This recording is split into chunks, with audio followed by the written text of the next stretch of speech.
A researcher once calculated that the average American household spends over $200 a month on subscriptions, and that when surveyed, those same households estimate they're spending about $80.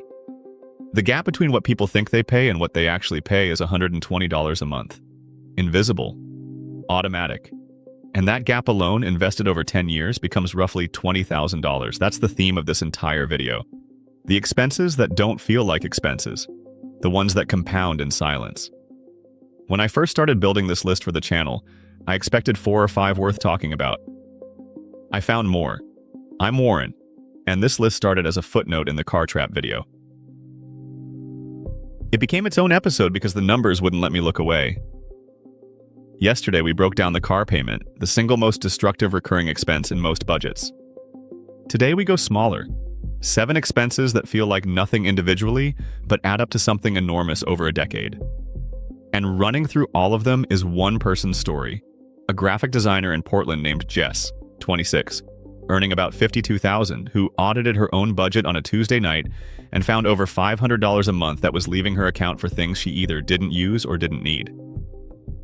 But before we get to the list, here's the thing about Jess that makes her story worth telling. She almost didn't do the audit. She'd watched the car trap video, thought about running her numbers, and then closed her laptop and watched something on Netflix instead. It took 3 more days, Friday night, alone on the couch, bored, before she actually opened her Chase bank statement. She said the reason she nearly skipped it was simple. She assumed there was nothing to find. She thought she was careful with money. That assumption, that careful people don't have leaks, is exactly why the leaks survive. Leak 1. Subscription stacking.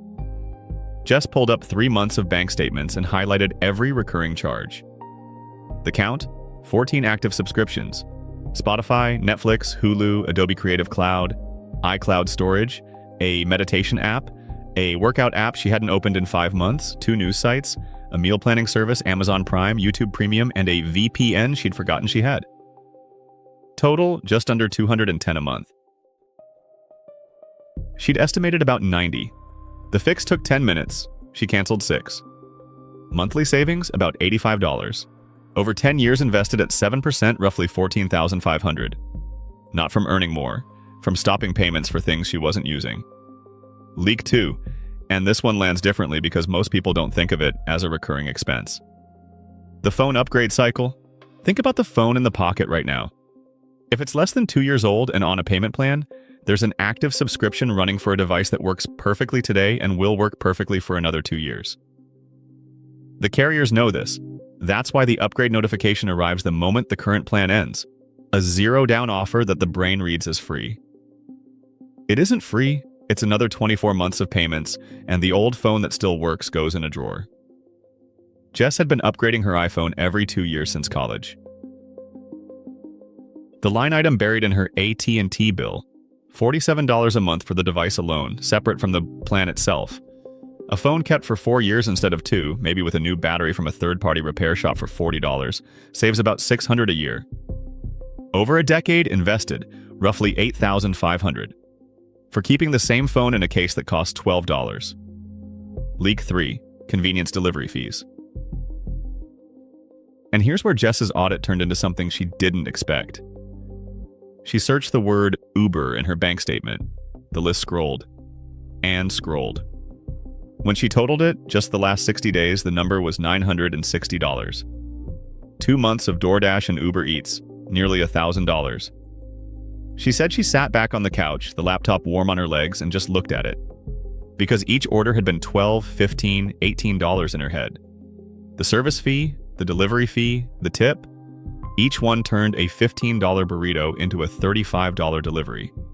The markup on delivered food averages 30 to 40% above menu price once everything is factored in. She could see the individual orders. A Chipotle bowl here, a Thai place there. A late-night pizza that felt like a treat and cost $41 by the time it arrived. None of them felt like a financial decision at the moment of ordering. All of them were. Jess cut delivery to once a week and started batch cooking on Sundays. Rice, chicken, roasted vegetables from Costco, enough for 4 or 5 meals. Monthly savings over $300. That single change, compounded over 10 years, is worth more than $40,000. And the food, she said, is actually better. because she picks the ingredients instead of trusting whatever DoorDash sends.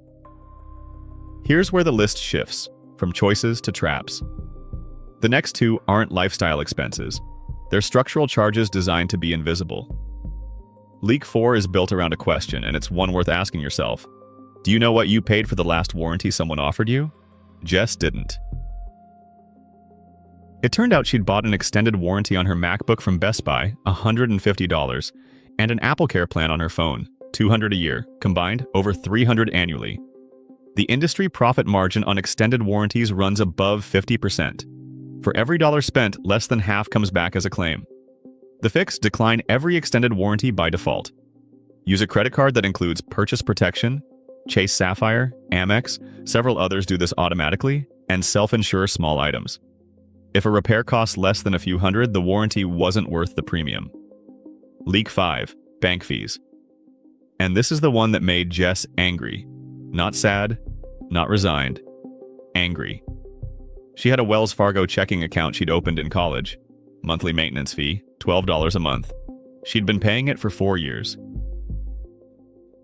That's $576 in fees for the privilege of having a bank account. On top of that, 2 overdraft charges in the past year, $35 each. Total annual cost of her bank account, roughly $214. She opened an Ally account on her phone during the audit, took about 15 minutes, and initiated the transfer that night. Annual savings, over $200, and here's the part that made her angry. The fees hadn't been hiding. They were on every statement. She just never looked, because the statements went to an email folder she hadn't opened since she set up the account. And this needs to be said clearly, because it applies to every leak on this list. These charges aren't mistakes, they're design. The subscription model exists because companies know most people won't cancel.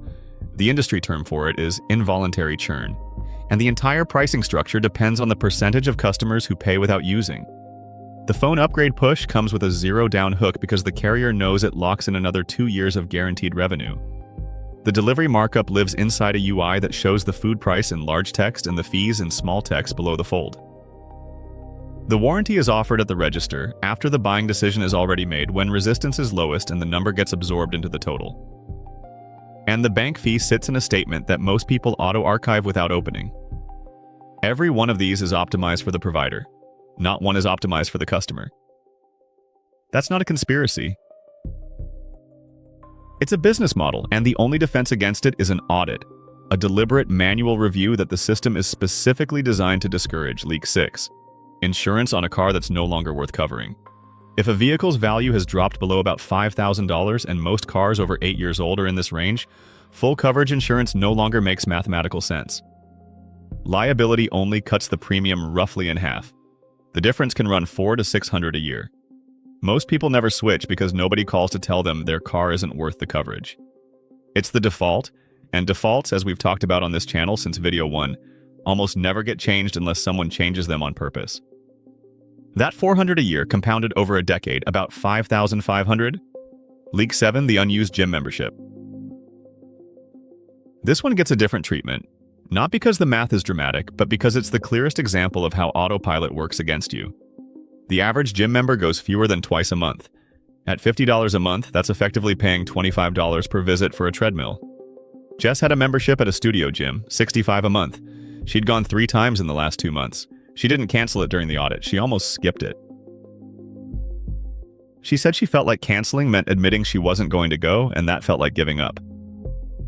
She canceled it 4 days later, after calculating that the $65 a month invested for 10 years was over $11,000. She replaced it with a Planet Fitness membership at $10 a month and a set of resistance bands. Same workouts, $55 a month back in the gap. Now, the total. Jess added up everything she changed that Tuesday night and the following week.